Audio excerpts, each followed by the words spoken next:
great mysteries in the NFL is why doesn't everybody love Jordan Love? So we're going to play blind resume, J-Mac. Here are the numbers for Jordan Love of the Green Bay Packers with the youngest offense in the league, right? Doesn't know what's playing the best weather. Jordan Love, 8-3-1, 19 touchdowns, 3 picks, 104 passer rating, 67% completion percentage. So let's play a little blind resume. He was great against Detroit, and nobody loves him. So for our radio audience, we're throwing up a quarterback who is virtually identical to Jordan Love's numbers so far this year.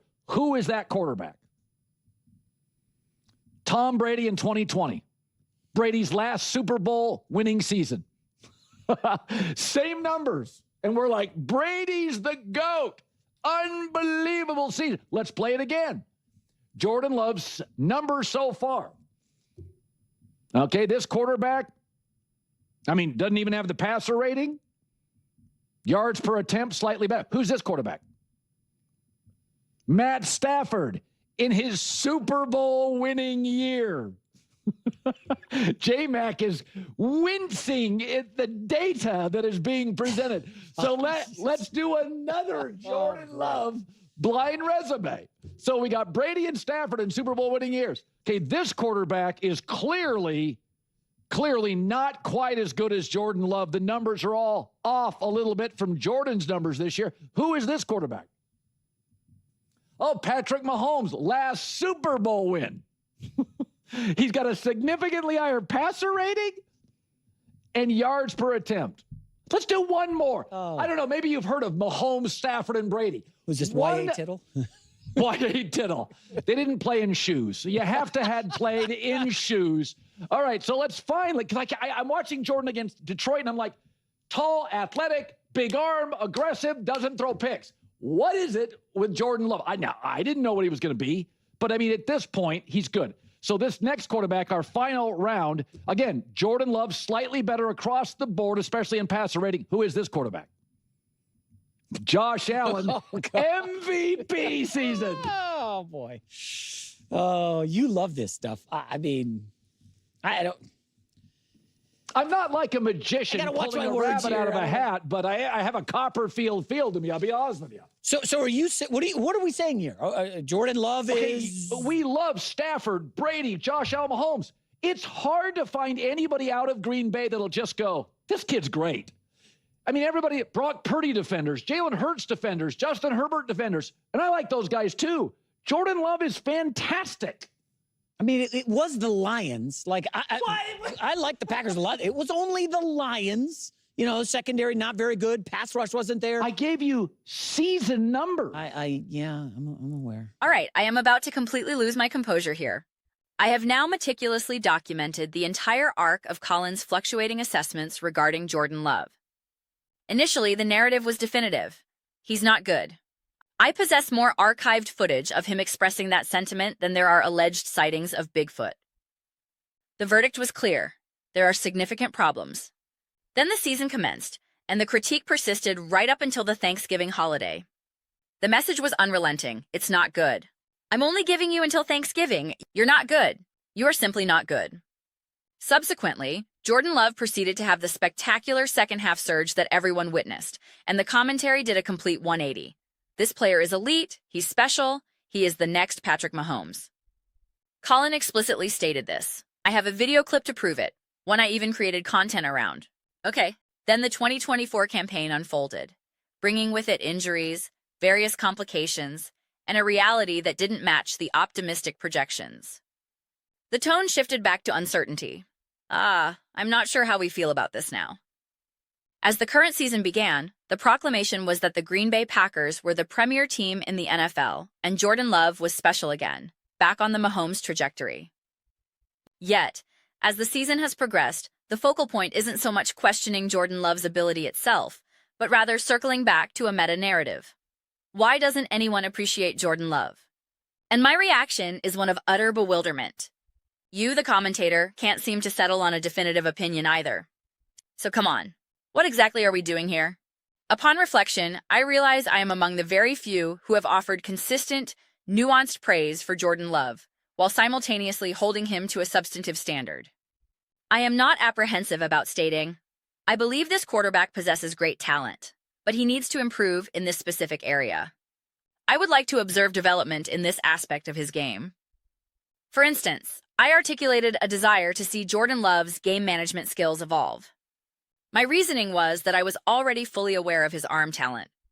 I've declared 1,000,000 times that there is not a single throw on the football field this man is incapable of making. This is precisely why I have consistently referenced the Packers-Eagles playoff game as a prime example. The difference in that contest was game management. Execute that game more effectively from a managerial standpoint, and you potentially emerge victorious. It wasn't a test of who could make the more spectacular plays. It was a test of who could manage the flow, the clock, and the opportunities most astutely. That, I argued, is the distinction between winning and losing consistently at the highest level. We've had extensive discussions on this very topic. It's noteworthy that in my own weekly evaluations, I had Jordan Love listed as the premier quarterback performance of the week. He was the signal caller I believe delivered the best showing.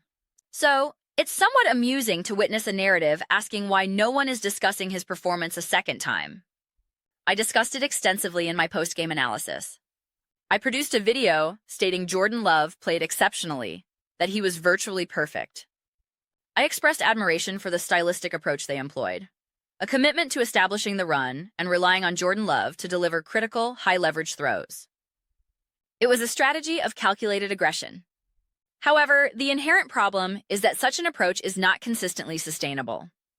Those explosive plays are not perpetually available.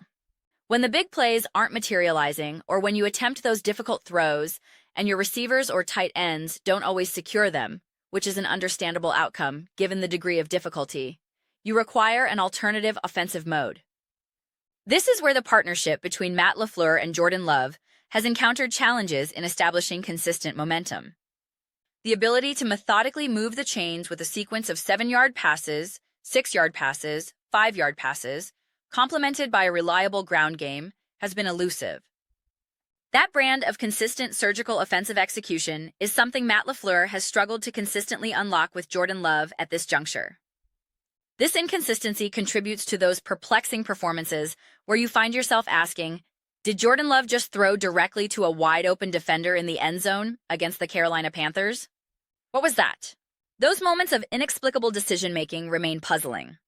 Yet, I don't necessarily attribute those lapses solely to Jordan Love. This is why I consistently frame my analysis around the Matt LaFleur and Jordan Love combination. I perceive quarterback performance very much through the lens of a coach-quarterback partnership. I stated entering this season that I wanted to observe the evolution of their relationship. I wanted to see Jordan Love evolve, and I wanted to see Matt LaFleur evolve in tandem with him. I loved the strategic game plan they deployed in that standout performance, but I also recognize it cannot be the solitary blueprint.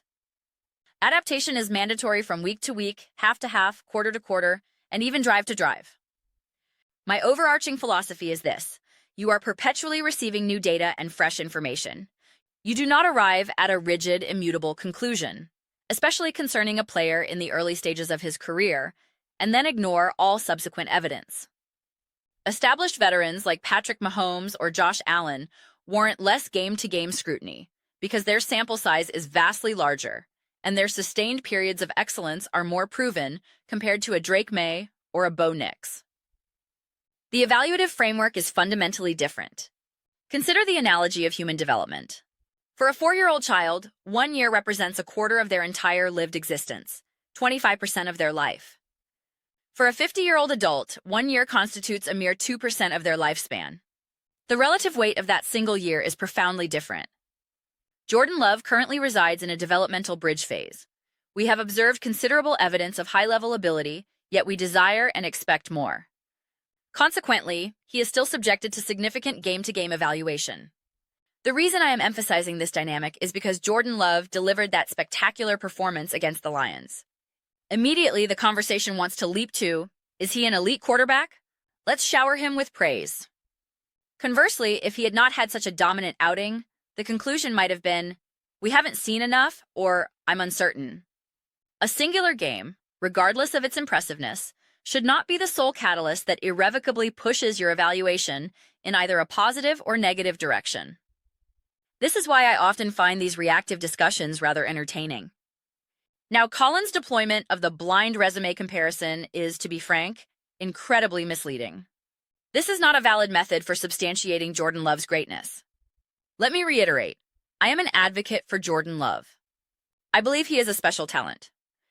Heading into 2024, I predicted he would be a top MVP candidate, a projection obviously derailed by the team's injury crisis, but the belief was genuine.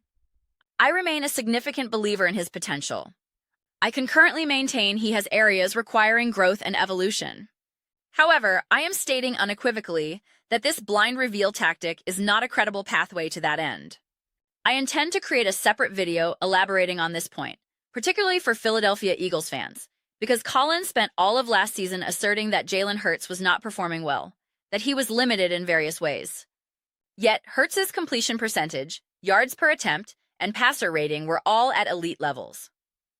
Colin certainly never utilized any blind statistical comparisons to praise Jalen Hurts or suggest he was outperforming Tom Brady.